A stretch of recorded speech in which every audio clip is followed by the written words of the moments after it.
Hi everybody, Angie from Direction here, workplace mediator, mindful coach, counsellor and psychotherapist. As many of you know, I've specialised in anxiety. In fact, when I did my postgrad in counselling and supervision when I was 25, a few years ago, it was my special interest project that I chose for my postgrad. So I've specialised in anxiety for 25 years anyway. I've worked with a lot of individuals, a lot of clients, but also in groups and group training.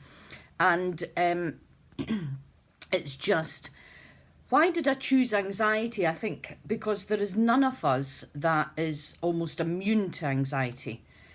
I'm a humanistic existential therapist, which means I look at the existence of us really just as human beings, so no more and no less. So today I'm just going to give you a brief few facts about anxiety, which are actually really fascinating.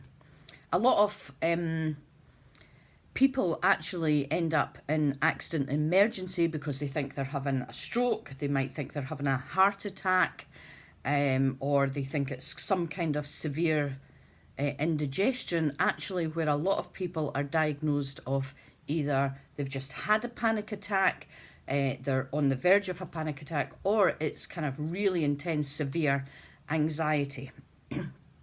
What I'm fascinated about is these things in life. So there's the two things for me. There's the everyday struggles that give us anxiety. The list, the workload, the getting to the shopping, doing this, doing that, having conversations with people, losing the keys, losing the phone, not having quite enough money, things like that. And then there's the bigger things, the big debts, loss, grief. And I was at the EGG event last night at Balmoral. We were talking a lot about loss and grief. And whether it's loss and grief or change of job, retirement, change of team, even sometimes a promotion, moving into another job, moving house, depression, eating disorders, it all comes with anxiety. And I don't think there's any time during a day where it's pretty unlikely that someone will not experience anxiety. So it's a general human condition. And the reason I'm saying that is often we think, we compare ourselves to other people thinking they don't feel anxious. And also what we do is kind of give ourselves a hard time for feeling anxiety. One of my suggestions as a therapist is actually turning towards it. Now, I know that you need a lot of courage to that, but the more you turn away from anxiety, the bigger it'll get. It won't go anywhere, you turning away from it. In fact, what will happen is the anxiety might come out in a kind of physical symptom. It could come out in headaches. It could come out in irritable bowel syndrome. It could come out in nerves, eczema, and so on. So when you turn towards it, that's the kind of meeting of it. And it's sometimes in our imagination, in our fantasy, that anxiety is bigger than the actual fact itself. So there's that kind of real anxiety that you're experiencing, but it's not actually matching, it's not actually true to the actual, what you're actually anxious about. Anxiety, what's interesting, it's also distinguished from fear, and people sometimes get them mixed up. So fear is more an anxiety state of kind of objectlessness. It's a fear that assumes that a specific fear object or a person or event. So often, again, anxiety and fear come together. They're siblings, they're not cousins, but I think it is important to distinguish from them and look up the meaning, of the dictionary. I'd really encourage you to look that up. About 50% of initial anxiety isn't initially diagnosed from doctors.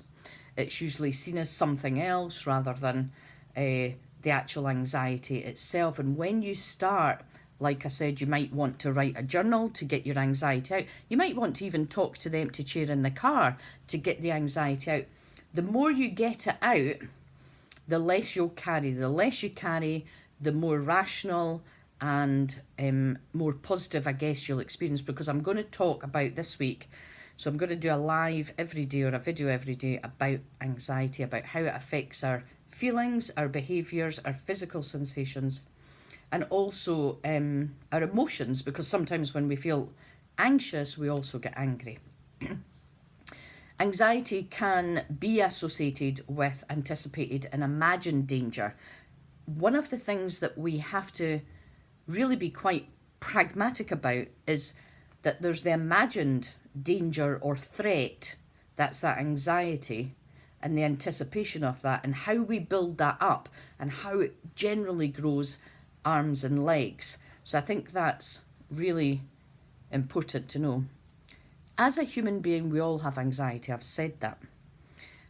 However, the anxiety disorders or a severe anxiety also can be something that's a genetic predisposition. So it's something for you to think about if you've got more severe anxiety. A lot of people think that it can produce heart attacks or nervous breakdowns, and it can't. It can't do that. A lot of people are anxious because sometimes of their attachment in childhood.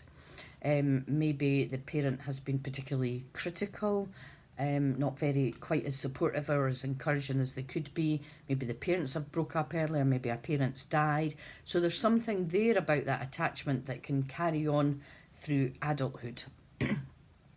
I've not given you everything today. I mean, to be honest with you, like I said, I did it as my special interest project in my postgrad, and this is not everything. This is, we're touching the very tip of the water. That's all we're doing today. Like I says, we're going to do different things, and I'm going to give you different tips. If you didn't see my live yesterday, it's got talks a little bit about anxiety, but it's also got a great website that I recommend to all my clients to go and see. It's run by the NHS and it's free. It's got free tips on it, but it's also educational, where it allows us to feel a bit more empowered, a bit more control with the anxiety. And just finally, on the 26th of October in Edinburgh at the Restoration Yard at Dalkeith Country Park, I've got a full day managing anxiety workshop, which will take you through a lot of the workings of anxiety and really start to work with it a bit more. I like to work that things are much more stable permanently rather than a quick fix. My workshops, how I work as a therapist, when I come into workplaces, they're not quick fixes. So it's just something for you to have a look at. Our website's direction.org.uk. Angie.cameron on Facebook, you can connect with me, or Direction Scotland on Facebook and also Instagram. Thank you so much for joining me. Please feel free to share and also comment, or also message me if you've got a question, because I'm totally up for answering it and helping. Thank you so much, first of all, for giving yourself the time, and secondly, for giving me the time. And I hope you can join me for the rest of the week. Bye-bye.